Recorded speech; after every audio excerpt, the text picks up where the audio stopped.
StoryChat with John Fornof, the art and passion of storytelling. Here's your host, Bryan Bullabush.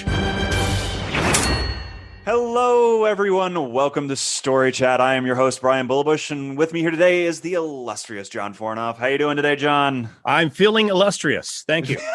How does one feel illustrious? Is it the glow I don't know, but on your I skin just today? I feel it. It's like a goosebump. I've got it right there. Okay. Well, there wasn't a lot of subtext involved with that. But I hear today we are talking about subtext. Something yes, we are. So tell us a little bit about subtext and why it's important for storytelling. That is a wonderful question. But before we answer that, I want to talk to you, our person listening, watching, that kind of thing. I wanted to just ask you something. So this is my question to you, something to ask yourself. We've been talking all this time about how we do this. How do we structure our story? How do we develop a great character? How do we do what we do as far as telling great stories? But I want to ask you a deeper question. We'll ask it that way. The deeper question is, what is your compelling must? Remember, in story, you don't have a story unless your character has a compelling must. There's something they want to do more than anything else. They got to do it. It's like life and death, they have to go after it. So what is your compelling must in writing? Why? In other words, we're doing the how. We've been talking about how. Why are you writing? Why are you doing it? Because that will push you through any obstacle that you have. Your compelling must. You're the hero of this story of writing.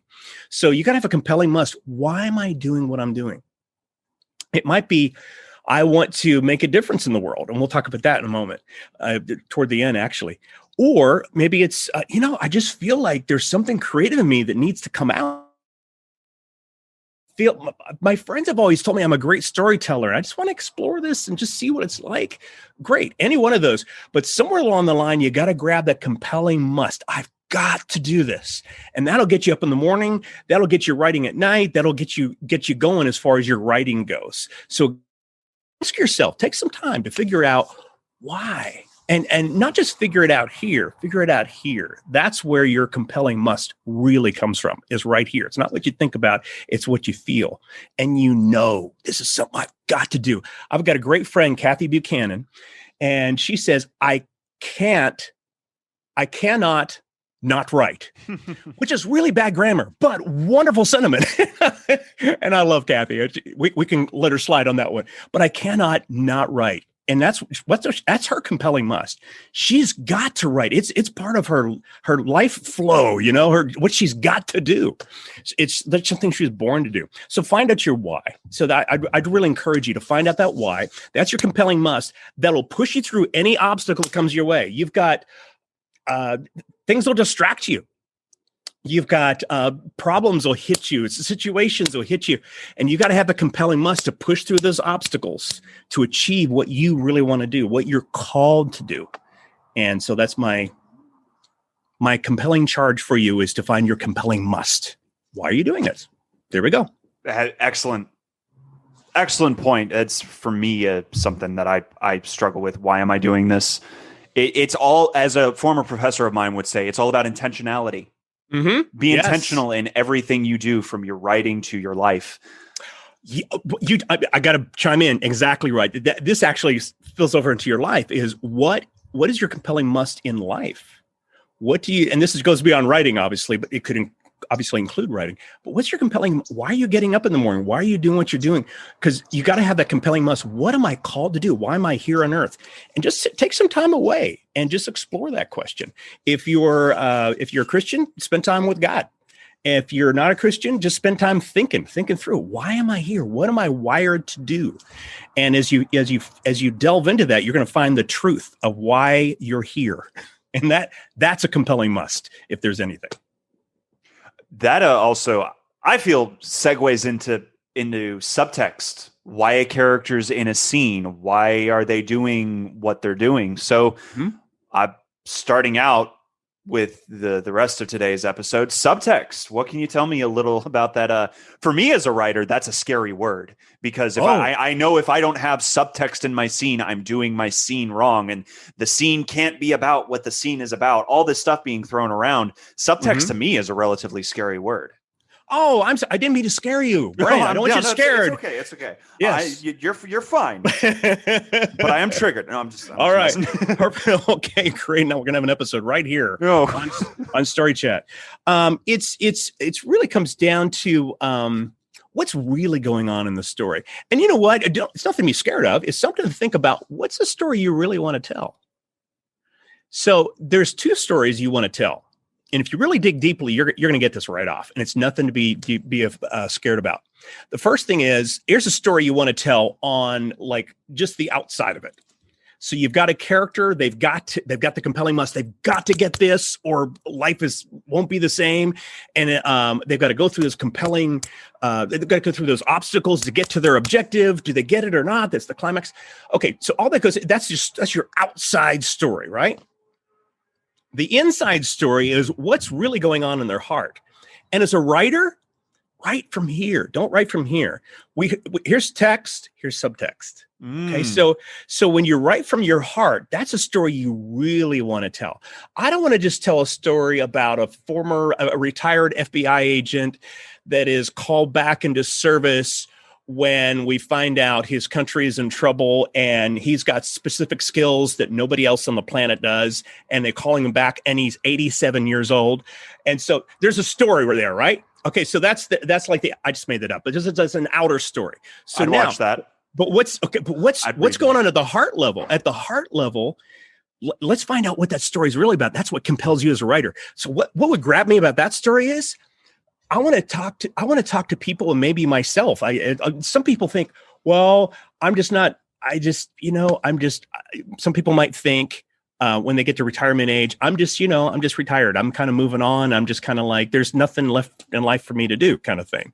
And then maybe he gets around younger people that are looking for mentors, and he puts together a team, and whatever. But what's going on at the heart level? So he's got to overcome an obstacle here to get his objective. So that's your subtext. That's what's going. Here's the story. A retired FBI agent is tapped to take on the biggest enemy the United States has ever met. All right. There's the log line where here's your text. The subtext is what's the story real about? It's a story about overcoming his own feeling of inadequacy. Even though he's the biggest he's the most skilled FBI agent there ever has been, that kind of stuff. He's got to do his own feeling of inadequacy. Maybe he had a failed marriage. Maybe his kids don't talk to him. Maybe he's got to deal with his own feelings. He's got to overcome that to save the world. So that's the juicy part. That's the story that really we want to tell. We want to tell this story. That'll be cool, but whoa, what's going on underneath the surface? That's the subtext. And you see what I'm doing? I'm doing like, here's text. Subtext is what's going on. What's really going on underneath the story. Yeah, a car may look pretty, but if it doesn't have an engine to match it, it won't have a lot of substance. Yes, exactly. It won't go anywhere. Your story will not go anywhere without the engine. That's your subtext. Yeah. So, are there any rules, guidelines, mild suggestions to help along that rule? Okay, as a writer, as a writing teacher, I'm going to mildly suggest to you many things. That sounds kind of boring, doesn't it? Let me make some mild suggestions to you. While you yawn. I don't know. I didn't want to be too. I didn't want to be too aggressive. Okay. Heavy suggestions. All right. Power hitting. Let's go. I'll get some PowerPoints for you. Okay. We're gonna drill them on home. Just my natural energy, and I don't apologize for it anymore. I'm stuck this way the rest of my life, guys. Just pedal to the metal. I'm going for it. Let's go. So I think one way to talk about this is men and women, guys and girls. And we can learn a lot. Guys, we can learn a lot from women. All right. The women, you can learn a lot from men, I think, too. But But we're going to talk about what you guys. We're a little biased writers, on that one because obviously we're guys. So, but I think we can learn more from women and here's why. Mm-hmm. Women now there's a prevailing thought that men and women are exactly the same. There's no difference. It's like there's some obvious differences, okay, but the way we're wired, the way our brain is wired. A guy's mind is more the text of life, right? And so, and this goes down to like this kind of texting, right? Guys text, women subtext. Let me explain My that. high school experience confirms that. Yes, there you go. Okay, so here's an example. You, Bryan, and I, we're talking to each other, right? So let's say you'll text me. You'll say, "Have a great day." No, you'll say, "Have a good day." Let's say, "Have a good day." Period. Right? And I'll say, "Thanks." I might even go THX or TY. And we're done. We have had our exchange. It's done. It's like right there. It's "Have a good day." He wished me a good day. I say thank you. End of conversation. For women, it's just the beginning. Because you're making me nervous. When they get a text from a guy, let's say it's a guy and a girl, they're both single, okay? Or this happens with women. I'm going to talk about married people too, but let's talk about singles, all right? So a woman gets a text like that, and immediately she goes into subtext mode. She's trying to find what's the meaning behind what I see. First of all, look at how long he took to respond to my last text. It's been 2 hours. Okay, so he's going to send a text to a girl, right? And he's going to he was been in a meeting, right? Or on a phone call, right? He just got off and he's, "Oh, she's okay." And I'm saying, "Okay, have a good day." And then I'm done. And then you move on. So she's looking at that. Have a good day. Have a good day. He didn't. Notice how long he took. There's subtext. Notice he didn't say have a great day. He said have a good day. Oh, okay. I see what he's doing. He's toying with me. Okay. He's toying with my heart. How dare he wish me a good day? Why didn't he wish me a great day? What is with him? I can't believe he did that. Okay, so they'll do all that. Okay, I'm kind of exaggerating a little bit. There's something about it. They'll look at each word. What does it mean? And there's something powerful about how their mind is wired to figure out what does that mean. And then they'll try to figure out, okay, what does that mean? He likes me or he doesn't like me? You know, like the days he loves me, he doesn't love me. He loves me, he loves me not. He loves me not, you know? And the question is, does he love me or does he not? There's a tension there, you know?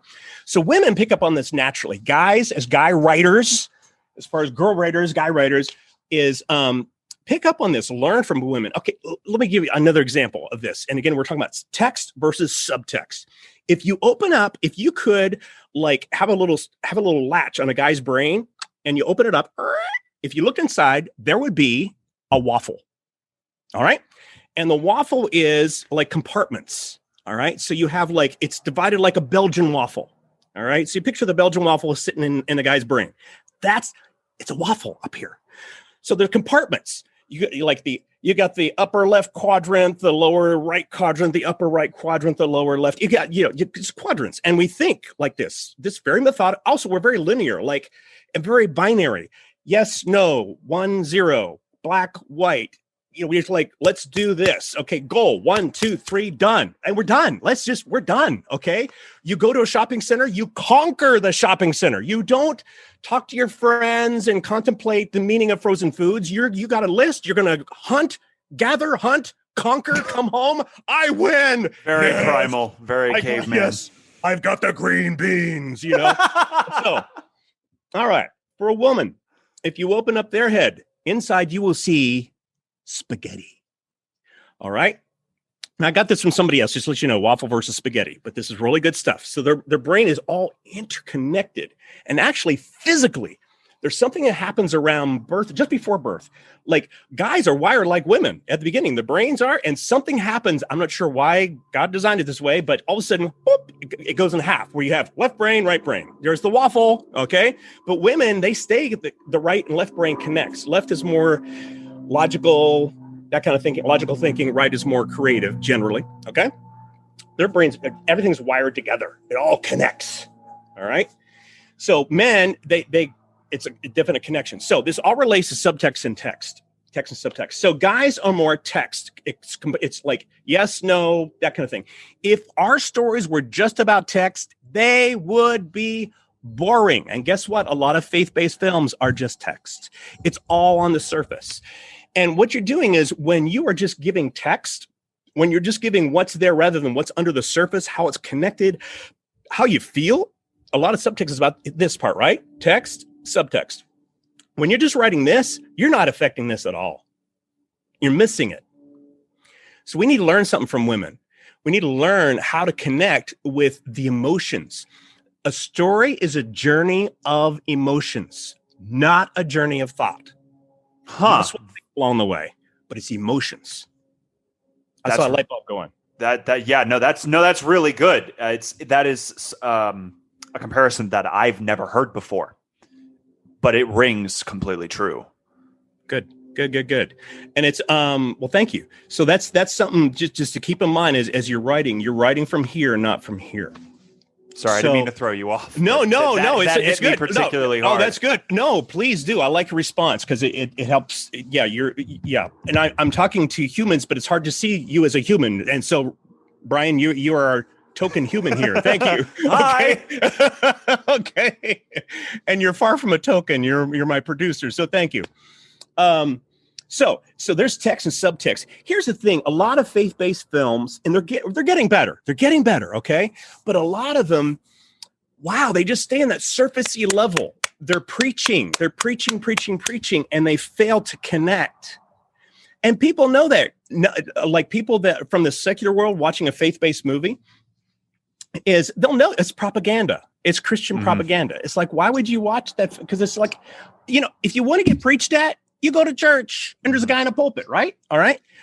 Movies make lousy pulpits.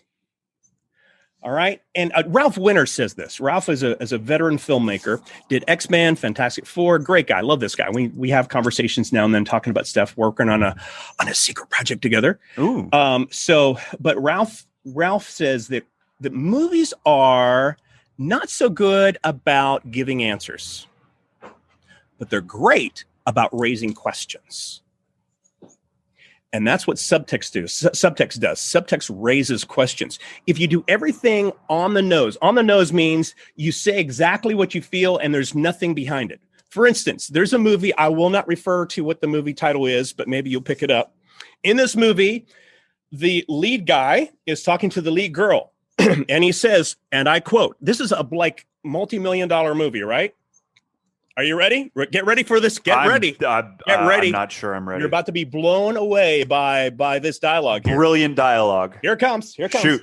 And I remember this. It's such a memorable scene. It just stuck here. He says, I love you. And she says, I love you too. Gripping. Really bad. Really bad. That is awful. Okay. You never, ever write on the nose. You never say, picture Darth Vader. Okay. Picture Darth Vader coming in. He's storming into the rebel spaceship and he comes in and he says, I'm angry. You don't do that. Okay. Yeah. Don't state the obvious. That's writing on the nose. Don't write on this. Don't write on the nose. Write from the heart.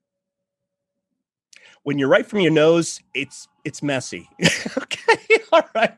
I'm going too far with this metaphor. Just write from your heart, okay? Just trust me on this. Well, honestly, I think you brought up a really good Star Wars because as soon as you went to Vader, my brain went, I love you, I know. yes. From Empire Strikes Back. Okay, I know. Okay, well, I love you, I know. Now that was a twist. Yeah, no, that was a twist. That for me, that was a good subtext. It wasn't I love you too. It was I love you, I know. Yeah. Because it told you about the relationship. It told you so much more than just they like each other. Exactly. And sometimes that's a great example. That's a very funny one, by the way. Another good example is another example would be, let's say you got something where he's trying to express his love. So instead of saying I love you, you could say exactly the opposite. You could say, I hate it when you smile like that. I just hate it. She goes, what? It just makes me, maybe he's a strong guy, it just makes me weak in the knees. I don't want to be weak in the knees. I just, whatever. There's all kinds of stuff you can do like that. But here, when you're right on the nose, like, I love you too. I am angry. Okay. Okay. That would just suck all the power out of that scene, wouldn't it? Right? Because you're stating the obvious. Of course we know he's angry. It also makes it undermines your character as threatening because you look at him as almost as a simpleton. It undermines everybody. It undermines your character, undermines your story. And you know what it really does? It undermines your audience. You're telling your audience, you know what, audience? First of all, you're insulting them or you're boring them. Okay, 2 no-nos. When you write, you don't insult your audience. You don't bore them. Okay, 2 big no-nos. Don't insult them. Don't bore them. But when you write text on the nose and there's nothing behind it here, you're just insulting them or boring them, and they're going to like turn you off or tune you out. So make sure that we get in that subtext, what's really going on. For if anybody out there has seen, if I may put out an example, one of the finest examples that I've ever seen, and I don't know if you've seen this, is actually in Cobra Kai of subtext for all of you out there. Daniel's son is completely lost. He's not getting By the way, I'm sorry to interrupt, but can we say that you work on the show? Can we say that? Yeah, I do. Oh, that's so cool. Right now. Yeah, that's Bryan works on the show. I work, so awesome. He's not speaking from here. He's seen it. Okay, go ahead. I just want to brag on you. I don't remember what season this is. I think it's season 2. Daniel's son is walking on the beach. The context is he's not finding any students for his dojo, and he's walking along the beach, and he sees this gentleman fishing. And this gentleman is this tan hat, looks just like Mr. Miyagi from the original Karate Kid. And all through the episode, Daniel's son is going, I miss Mr. Miyagi. I really wish I had his wisdom. And Danielson can't believe it. He's like, oh my gosh, it's Mr. Miyagi, but Mr. Miyagi's dead. So how is this possible? And he walks up to this guy, and the guy kind of gives him this look with fishing pole in hand and says, can I help you? Oh, I'm sorry. You look like a friend of mine. And the man says, oh, okay. No, I get it. Your friend, he liked to fish? He's like, yeah, no, he loved him. He loved fishing. And he looks down at the bucket and says, I see you're not catching any. And the gentleman, I'm not going to get this exactly right, says, they'll come. If the bait is right, they'll come. And Danielson looks at him and says, you're a lot more like my friend than I thought. They're talking about fishing. Wow. But yes. Danielson is trying to attract students to his dojo to contradict Cobra Kai and their philosophy. And the scene is brilliant because the scene's not about what the scene is about. They're talking about fishing, but the man is actually talking about, to the audience, students will come if the bait is right. And to me, you need to see it. It's a brilliant scene. It's so good. Wow. And it hits you right here, especially in the context of the scene. I love it. Well, I hope we're putting out good bait here for our students that are watching, I hope so too. Just stuff that, and I don't want to, hook you guys, but that's a great illustration is it's not everything that's on the surface. And in life, we judge people on the outside, their text, but we miss their subtext. We miss what they're about. We put labels on them. And that's the problem with stereotypes. So don't do stereotypes in your writing either. That's cliche writing. Like we talked about the nerdy accountant, or we talked about the, the overbearing woman that gets on her little husband. Those stereotypes. It's just like, it's boring. We've seen it time and time. Give me a twist on those. Well, here's a good question. And also go past what you see. I'm sorry, go past what you see. Don't just label people that way. There's something underneath. Go ahead. I'm sorry, go ahead. Stereotypes to me are often attributed to the comedy genre of usually a stereotype is funny because they do this, and this. Now, there are some stereotypes, particularly in the past, using the black stereotype, the Mexican stereotype, those are obviously bad stereotypes that you want to avoid. But the nerdy accountant stereotype isn't exactly quote unquote hurtful to someone, and it is often used for comedic value. Like Dwight from The Office is that exact stereotype. So that's breaking this rule. So how does that work out? Even with comedy is all about surprise. So even the most brilliant, beautiful moments with a comedy is when somebody is this way and all of a sudden they act this way, totally different from what you expect. It might be logical, but it's surprising. And so that's what I think that's what draws them out. So yeah, you're right. We can have some with comedy, you have some more of those stereotypes, but even with the stereotypes, there's even with like sitcoms, which are kind of like more the shallow end of things usually, even then they'll have moments. Like there'll be a moment with your comic character where they're all by themselves and you get to see what they're really like. And the sitcoms, even sitcoms will do this. They'll have a moment of like, oh, so they have this persona, but really that's what they are like. And that's what makes a sitcom rich. That's what hooks you, when you see those quiet moments, right?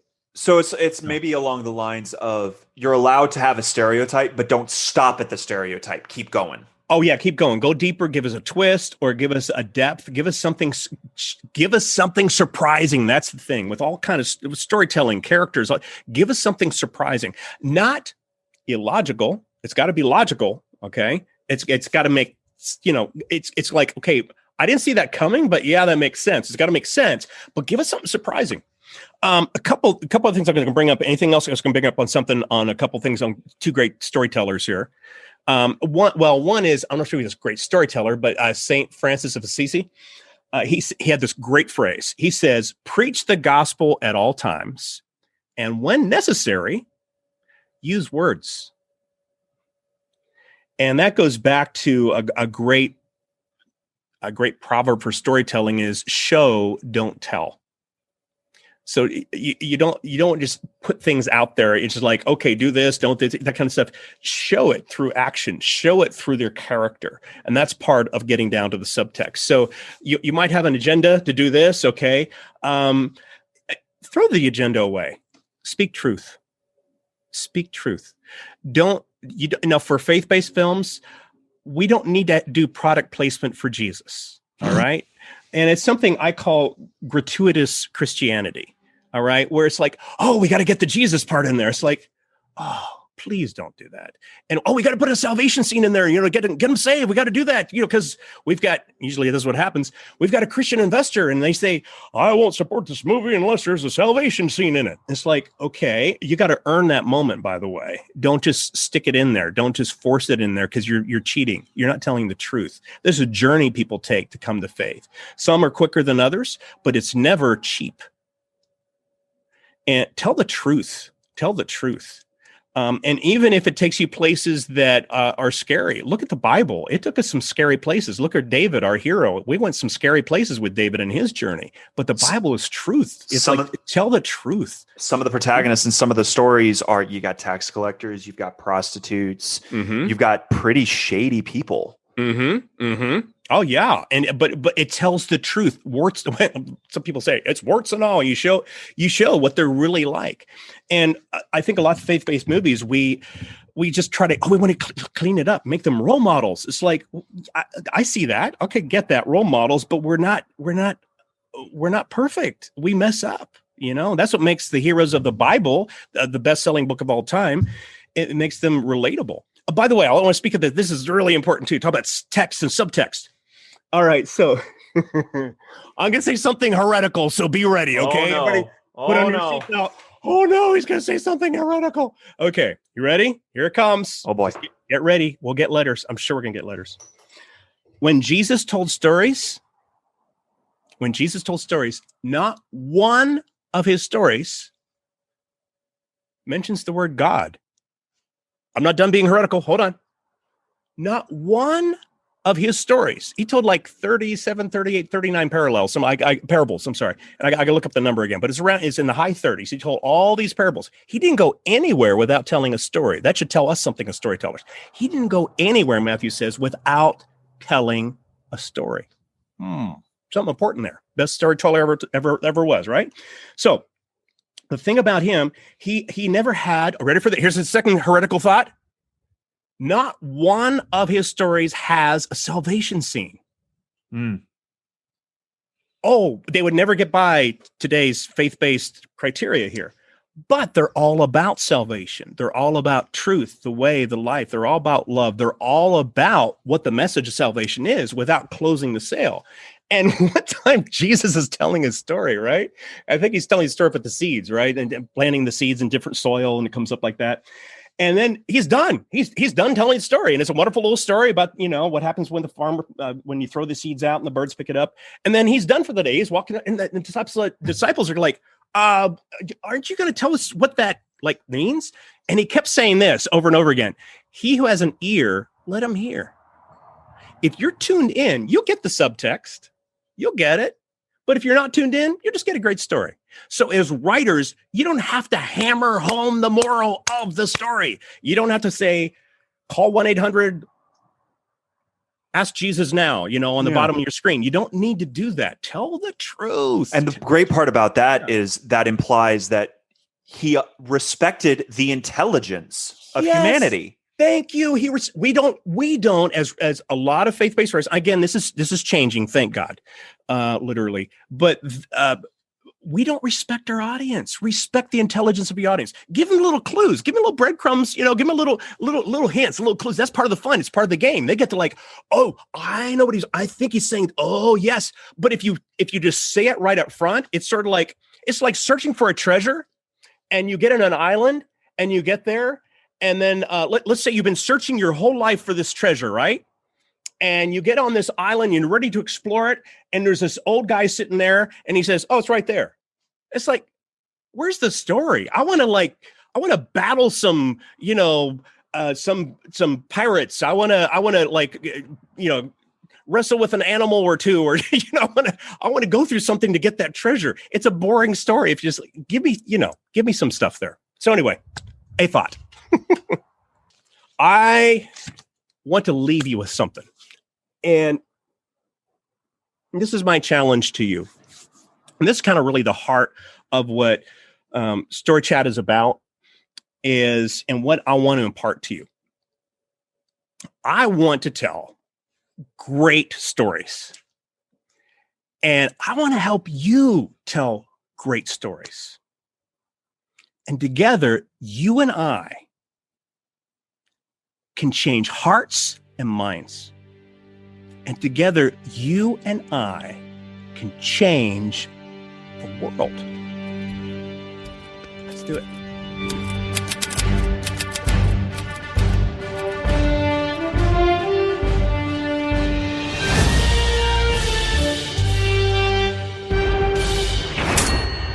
Thank you for joining us for this episode of StoryChat. If you want to hear more, don't forget to subscribe to the podcast. If you have any questions for John or feedback on the show, please email us at storychatwithjohn@gmail.com. Thanks for listening. We'll see you next time.